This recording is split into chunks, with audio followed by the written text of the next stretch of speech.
Kebijakan perluasan tarif masuk produk ini juga mencakup gerbong kereta, furnitur, sepeda motor, serta ratusan produk lain. Ekspor Jepang anjlok 2,6% pada Juli 2025 menjadi 9,36 triliun yen atau sekitar 1.032 triliun rupiah.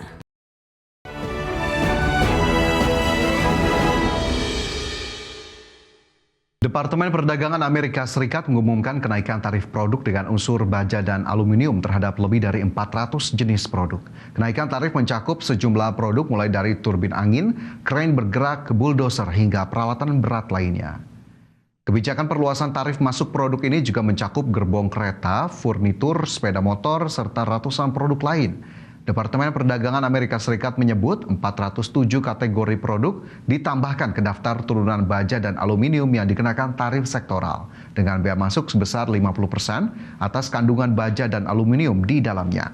Produk yang masuk cakupan dalam daftar terbaru termasuk komponen impor untuk sistem knalpot otomotif serta baja listrik yang digunakan dalam kendaraan listrik. Adapun tarif baru yang akan segera berlaku juga mencakup kompresor dan pompa. Pemirsa, ekspor Jepang anjlok 2,6% pada Juli 2025 menjadi 9,36 triliun yen atau sekitar 1.032 triliun rupiah. Ya, ini merupakan penurunan ekspor terburuk dalam 4 tahun terakhir.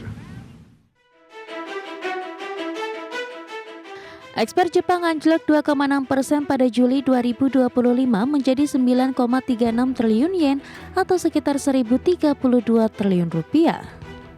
Sementara impor juga turun 7,5% mencerminkan turunnya harga energi global dan penguatan yen.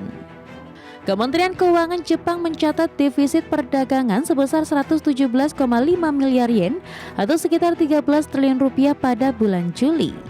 Penurunan ekspor terutama terjadi ke Amerika Serikat yang anjlok 10,1% dibandingkan tahun lalu. Kondisi ini menandai penurunan bulanan ekspor ke Amerika Serikat selama 4 bulan berturut-turut. Sektor otomotif menjadi penyumbang terbesar penurunan ekspor Jepang ke Amerika Serikat. Pengiriman mobil anjlok hingga 28,4% akibat kebijakan tarif tinggi dari Washington. Sementara itu ekspor suku cadang mobil juga turun 17,4%, semakin menekan kinerja perdagangan Jepang.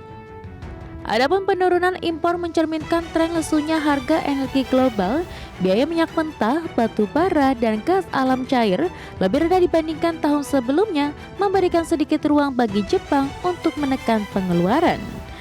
Namun pelemahan ekspor yang berlarut-larut tetap menjadi kekhawatiran besar bagi perekonomian Jepang ke depan.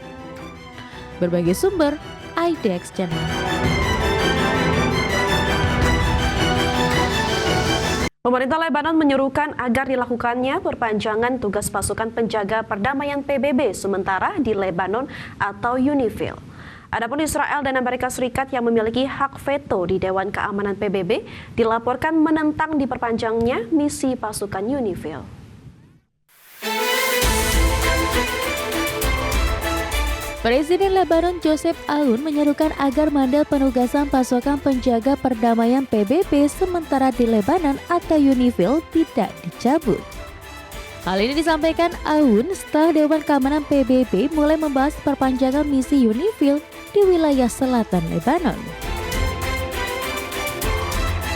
Pembahasan itu muncul setelah pemerintah Lebanon di bawah tekanan Amerika Serikat berkomitmen untuk melucuti senjata Hizbullah pada akhir tahun 2025.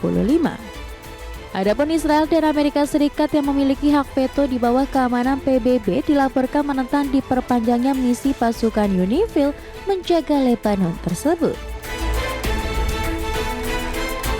Pengerahan pasukan UNIFIL di Lebanon telah dilakukan sejak tahun 1978 dengan misi memisahkan jangkauan militer Israel di kawasan perbatasan dengan wilayah selatan Lebanon. Sekitar 10.000 personil UNIFIL dari sekitar 50 negara diterjunkan ke Lebanon untuk menjaga perdamaian di Lebanon tiap tahun.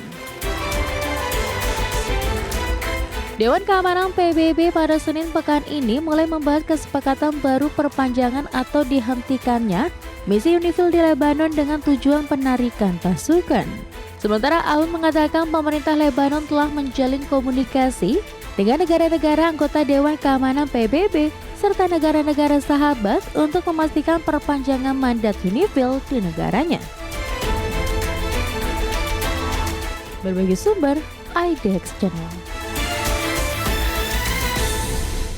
Kembali di Prime Market Highlight pemirsa, Pop Mart, produsen boneka Labubu asal China, membukukan lonjakan pendapatan hingga 204,4% pada semester pertama 2025. Pendapatan perseroan mencapai 13,88 miliar yuan atau sekitar 31,41 triliun rupiah. Pop Mart, produsen boneka Labubu asal China, membukukan lonjakan pendapatan hingga 204,4% pada semester pertama 2025. Selain pertumbuhan pendapatan, laba kotor dan laba operasional Pop Mart juga meroket masing-masing sebesar 234,4% dan 436,5%. Angka ini menunjukkan daya tarik produk perusahaan yang masih kuat di pasar global, meski sempat diragukan akan melambat setelah booming Labubu. Produk baru seperti Crybaby dan Twinkle Twinkle ikut mendorong kinerja di samping karakter populer lain seperti Molly, School Panda, Nemo, dan Hirono. Keberhasilan ini menegaskan Pop Mart tidak hanya mengandalkan Labubu, tetapi juga terus menciptakan lini baru yang diminati kolektor dan konsumen. Kinerja Pop Mart diperkirakan tetap solid pada paruh kedua 2025. Momentum akhir tahun yang dipenuhi libur panjang, Halloween hingga Thanksgiving biasanya menjadi periode emas bagi penjualan global perusahaan. Dengan tren positif ini, Pop Mart optimistis mempertahankan laju pertumbuhan dan memperkuat posisinya di industri mainan koleksi dunia. Berbagai sumber, IDX Channel.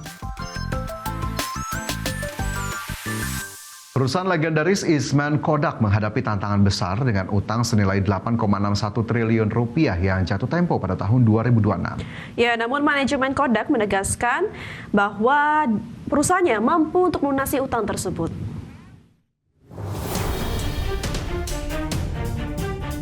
Perusahaan legendaris Eastman Kodak menghadapi tantangan besar. Perusahaan saat ini sedang menghadapi kewajiban utang sebesar 500 juta dolar Amerika Serikat atau setara 8,61 triliun rupiah yang akan jatuh tempo pada tahun 2026. Kondisi ini menimbulkan kekhawatiran luas mengenai kelangsungan usaha perusahaan yang sudah berusia lebih dari 130 tahun ini, terutama terkait likuiditas dan kemampuan pembiayaan. Manajemen Kodak membantah spekulasi soal kebangkrutan perusahaan. Mereka meyakini mampu melunasi sebagian besar utang sebelum jatuh tempo dan sedang mengupayakan restrukturisasi utang dengan cara memperpanjang masa pembayaran atau refinancing. Perusahaan juga mengandalkan pengelolaan dana dengan berhenti membayar program pensiun sebagai bagian dari strategi pengumpulan dana. Kodak yang dikenal sebagai pionir dalam produksi kamera dan film pernah dominan di pasar fotografi global. Namun perusahaan menghadapi tantangan besar saat teknologi digital menggantikan produk film tradisional. Meskipun menghadapi masa sulit, Kodak kini fokus mengembangkan lini bisnis baru termasuk produksi bahan farmasi dan terus berinovasi di bidang tertentu untuk memperkuat posisinya. Kodak optimistis bahwa dengan langkah yang diambil termasuk pengelolaan utang dan restrukturisasi internal, perusahaan dapat keluar dari masa sulit ini dan bangkit kembali. Fokus utama ke depan adalah memperkuat neraca keuangan dan tetap kompetitif di pasar yang terus berubah demi menjaga kelangsungan usaha jangka panjang. Berbagai sumber, IDX Channel.